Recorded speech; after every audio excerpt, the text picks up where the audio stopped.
Fox News contributors Jason Chaffetz and Joe Concha, and Trump's nominee for U.S. Ambassador to Israel, Mike Huckabee, is with us.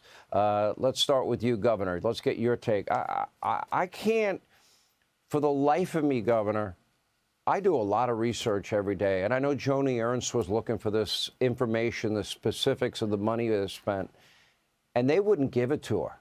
And it's only because of Elon Musk and President Trump that we know this. What's your reaction to it? Because I'm angry.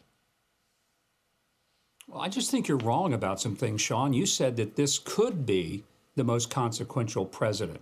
I think he already has been in 3 weeks. I've never seen anything like it. I'm going to the emergency room later tonight because I have whiplash from what is happening at the White House. And the fact that they've taken things that have been sacred cows for a long time. Let's look at USAID. Look, I'm the first to admit that there are some things in USAID. PEPFAR, for example, started by George W. Bush, saved millions of lives from AIDS. Good thing. But if you have a stew pot and you've cooked stew in it, and it's been good, but then you start putting poison in there, you don't say, well, let's just keep serving because there's some good stuff at the bottom of the pot. You dump it all out. You clean the pot and scrub it good, and you just make stew and nothing but stew. That's what Trump is doing. I think it's the most amazing thing I've ever seen in my life. I never thought we would cut through some of this red tape and nonsense. But when these things are being discovered, let's let the Democrats go and scream at that guy at the door of the Department of Ed, who, by the way, I think was barred from Buckingham Palace because nobody has ever been so stoic. This guy's got a career wherever he wants to go. It's a great day in America today.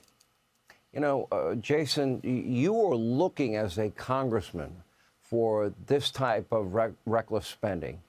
And what's so sinister about this is they purposely hid it. They didn't put the specifics of where the money was really going. It was only when Elon got into was able to do that deep dive did we really find out. Because they knew the American people would be outraged by this, but they did it anyway. Yeah, and look at what the Democrats are fighting for. They just can't give away the American money fast enough overseas. But what about the $36 trillion we're in debt? We spend almost $3 billion a day just servicing that. That's our interest, our daily interest payment. So you want more roads, bridges, infrastructure, all that? Guess what? You're spending $3 billion just trying to pay and service the debt. So they start throwing away on this money. You got to be kidding me.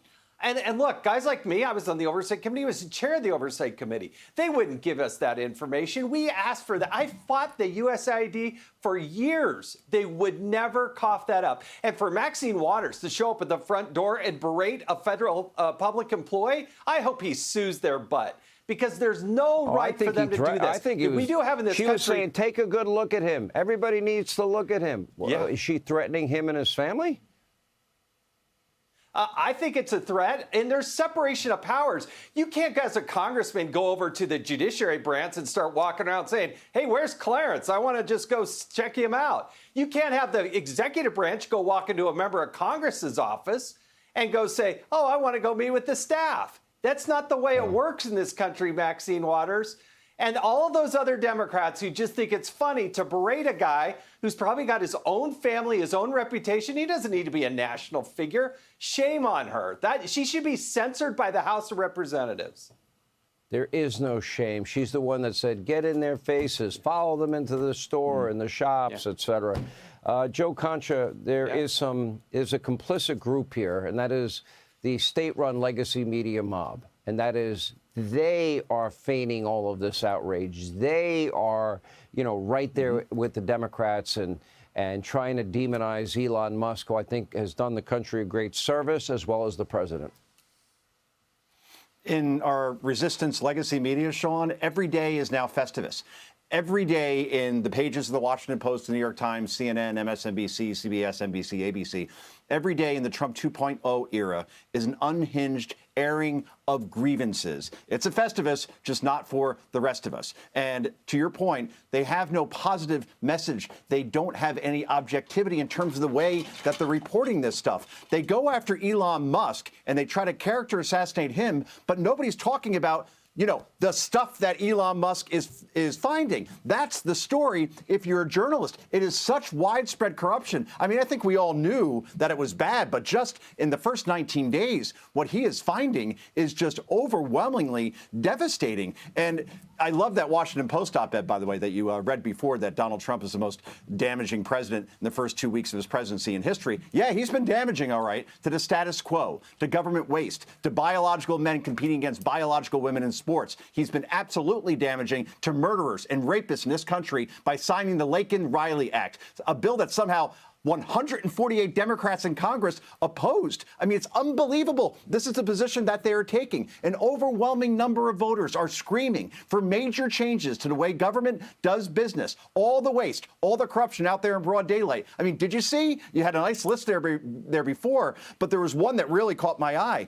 USAID gave more than $300 million to a cement company in Gaza, owned by Hamas, which was used to build tunnels for them to house weapons, fighters, and eventually hostages, including Americans. But democracy is what I guess Democrats are defending. But when they say they're defending democracy, they really mean they're defending bureaucracy, Sean.